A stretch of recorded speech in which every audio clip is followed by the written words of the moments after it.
is attractive. Yes, politics and church. You need to dismantle it.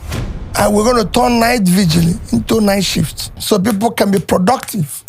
I go to church, I believe in God. Yes. But we cannot have people Monday to Friday be in church morning and night.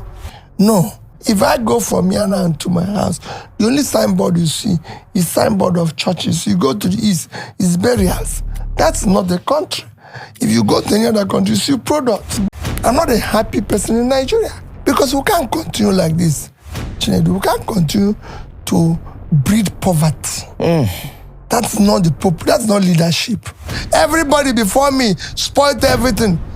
We didn't hire you to remind us of our past. No, it wasn't as if we appointed you. You said, I will do this. Borrowing money. Where did you came the money you borrow? He's telling you story. He says he's going on holidays. Measure yourself. It's not to be giving an excuse and be confusing the whole thing by calling a leader. Is not a money-making thing. You're not competing with Dangote. Dangote is a businessman. You should face what you elected. American president today is worth only about $12 million. You must choose your lane. If you want to be in government, you be in government and serve the people. If you want to be a businessman, you go and trade and own all over Lagos. Of all those contests, you this night and buy one. Countries who got independence before and after us, or around the same time, have done better. Today, the measure of development is HDI, Human Development Index, and they have low, medium, high and very high. Malaysia is already high and entering very high. And these are people who are low with us. So don't tell me this. And so are Philippines. So are other countries are moving. That is what you need to measure yourself. It's not to be giving an excuse and be confusing the whole thing by calling Let's talk about what is happening today. Rice is 100,000 naira.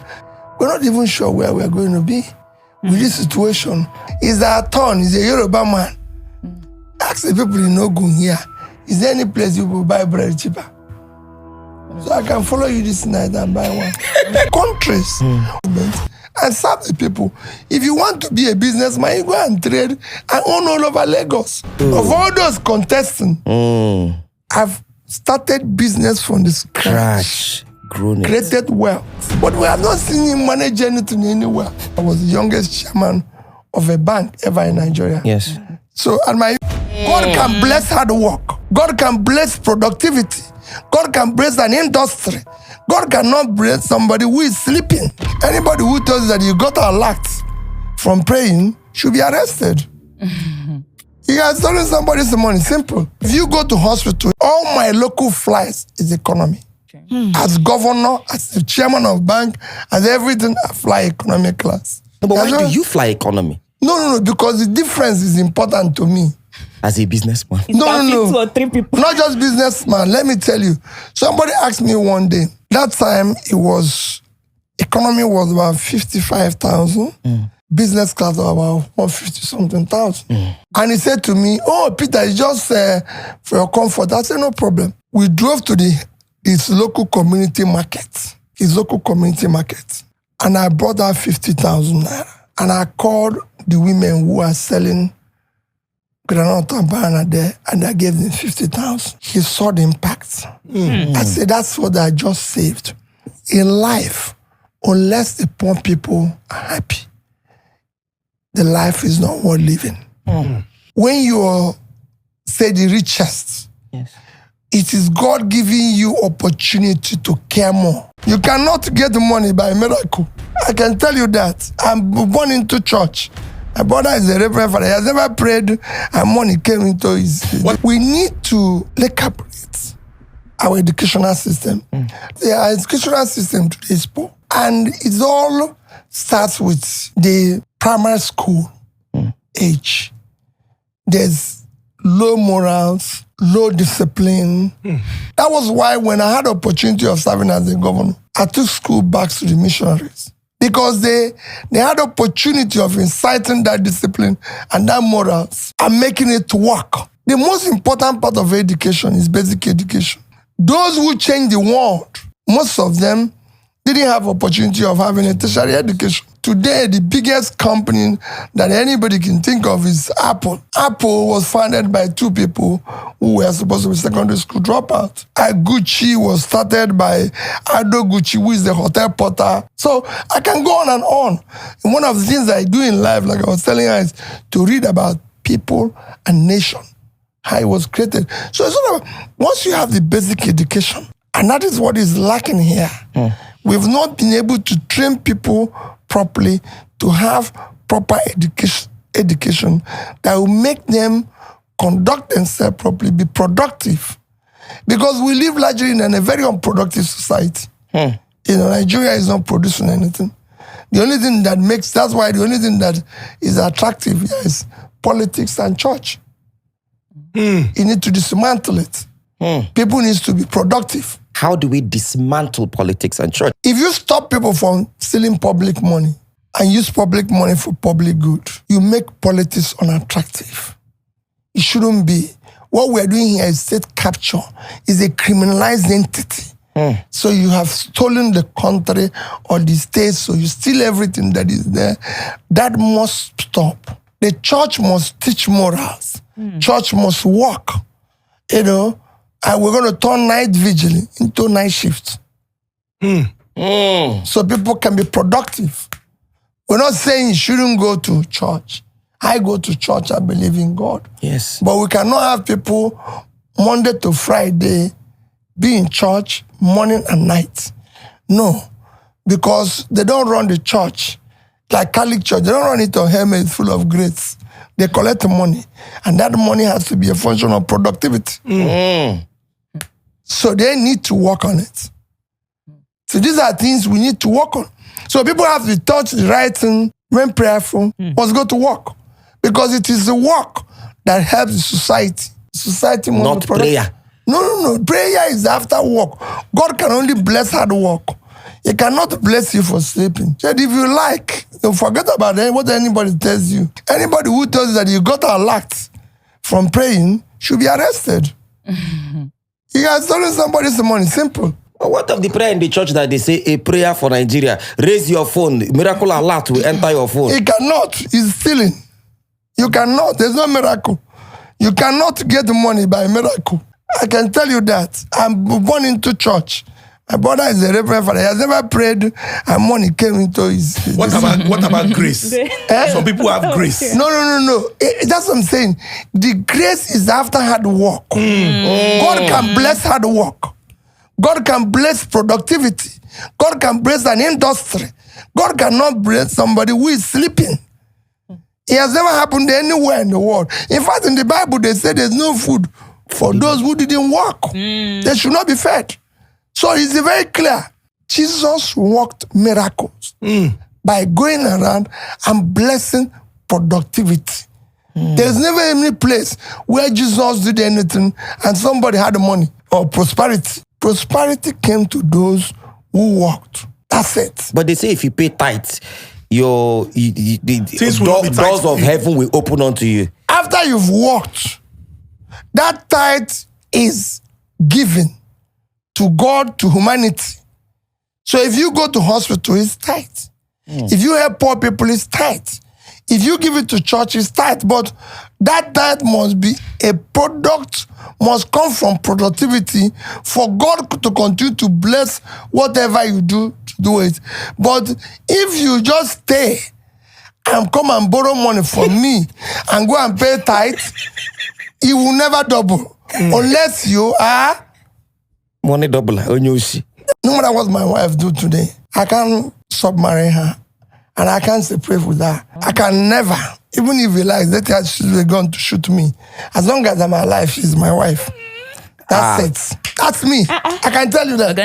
As long as I'm alive, I won't marry, I won't have anything. She is my wife. That is sealed.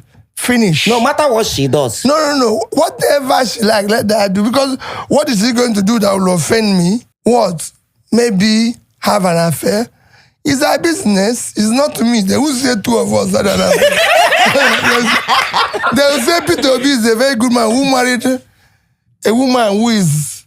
That's it. Nobody can describe me. You can't quantify me with the life of my wife or my children. No. We have different lifestyle. You know, even if I'm traveling with my wife, people have seen it. People have seen my wife in business class. They've seen her in first class. I'm in different class. And we're in the same plane.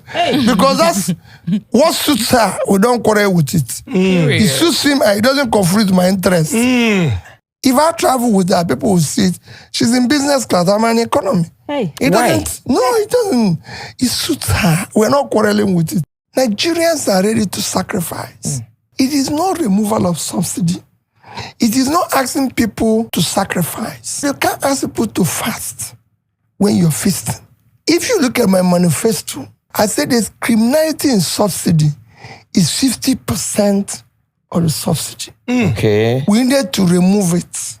If you remove the criminality, you would have reduced the amount we were paying in subsidy. Yeah. Which is still there. Then you structure the removal. And the reason why our people feel or be at pain with the removal is that when you say we're going to remove this from here, which we're getting free, we want to know what is replacing it. So, are we removing this money in order to help us to develop education? So, because we remove subsidy, we were able to build this number of classrooms. What has happened in this country is that whatever we remove or whatever we do, people don't see the impacts in our development. I'll give you an example. When Malaysia sold the first telephone license and got the money, they used it to build several college university of technology.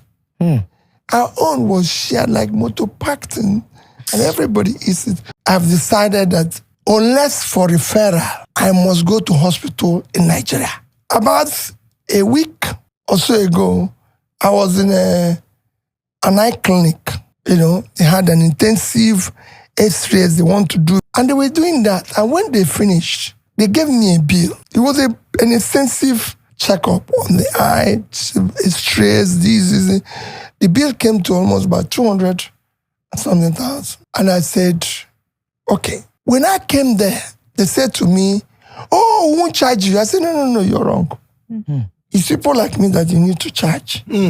So you can be able to cure other people. But what was instructive, there was a young girl, secondary school girl. The mother brought her.